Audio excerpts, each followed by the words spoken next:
it seems to me that I see people out there working their butts off. I mean, I couldn't work. I couldn't do what half these people do every day. Some of them working 2 or 3 jobs and they can't even put a roof over their head. There's something not right with that. And you know, the stereotype is if you're poor, it's your fault. That is just not the case in most cases that I've seen.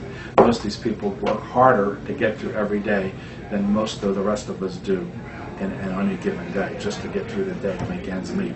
Because it takes a lot of hard work to find a place to stay, find food every day, find food for your dogs or children or whatever, to fight for your children. Like, it's walking from place to place just to get a meal because there's not enough of anything anywhere. What it's like to have an 80-pound backpack on your back 24/7. What's it like to protect it even when you're asleep? What's it like to run around the whole town just to get food or shelter or whatever it is?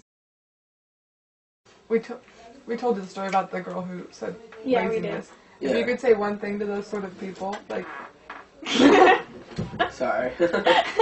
You're blind. You've completely lost your humanity. Maybe she should go spend a couple nights out on the streets and see exactly how lazy these people are. That they should really analyze their privilege and where they're coming from. You know, do their parents provide a well-rounded meal each morning for them? Do they get their lunch packed for them? Do they go to school on an empty stomach? Do they have food in the fridge when they come home for a snack? Is there someone there to make sure they do their homework? Do they have clean clothes? Is there running water? Is there electricity? Is there heat? Is there anyone that like cares whether they even come home at night? Or cares where they're at when, you know, after school? Or do they even go to school? Do the parents have a job? Are the parents educated? You know, higher education besides high school? Do they have some sort of college education? What is their, you know, annual income? How much does the house cost? What's the neighborhood like? You know, is there drug dealing and gunshots at night, or is there, you know, raccoons and deer like chilling in your backyard? Do you have a backyard? Do you have a tree house? Do you have a bike? Do you know, all these things? That's all privilege.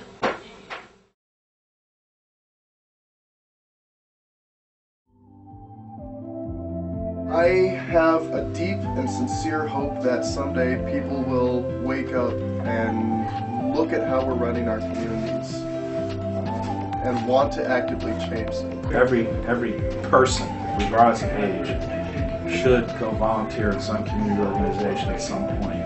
It'll do them a lot of good. Not only will them have a better understanding about their community and the community as a whole, it'll make them a better person in the long run. They'll feel a lot better about themselves. And if you want to help people, and rather than just judge them, go out and work at your local food bank. Volunteer at your church or your community center or something. Get involved. You can't do everything. You can't even do half of everything. So find what you're passionate about. Find what you cannot sleep at night unless you're working to change it. And then just do it. The people that do their charity work once a year, like during the holiday season, make me sick. Showing love is not just one day of the year. Showing affection or compassion to people is a day-to-day thing. It's a struggle. It's a learning process every day.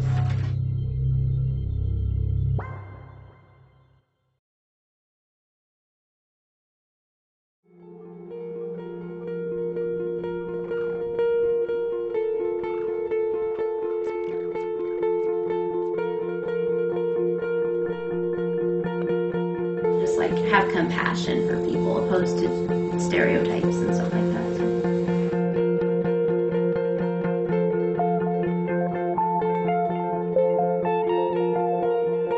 As it progressed, it turned into there are some poor people who are lazy, we just don't know. You just have to step out of where you are, because like I don't see poverty, and like I just don't before this project, I don't think I could say I totally understood poverty, and I still don't because I've never lived that way. But I think that you don't understand what it's like until you've talked to the people. And I don't think many teens can say that they've stopped and talked to someone who's on the street asking for their money.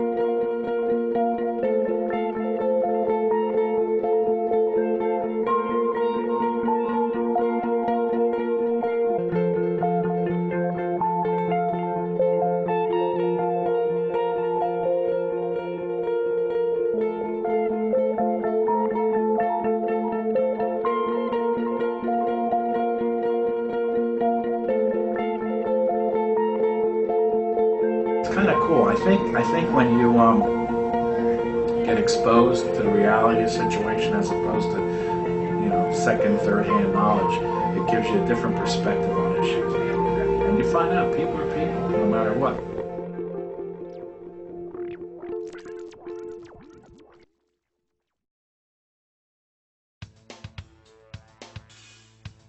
I got her and oh man, I can't even tell you how many times she's been there for me and listening, and especially the first year, she was just, I mean, she still is, she's still my little angel. She knows I'm talking about her. And so yeah, she's just been there through thick and thin.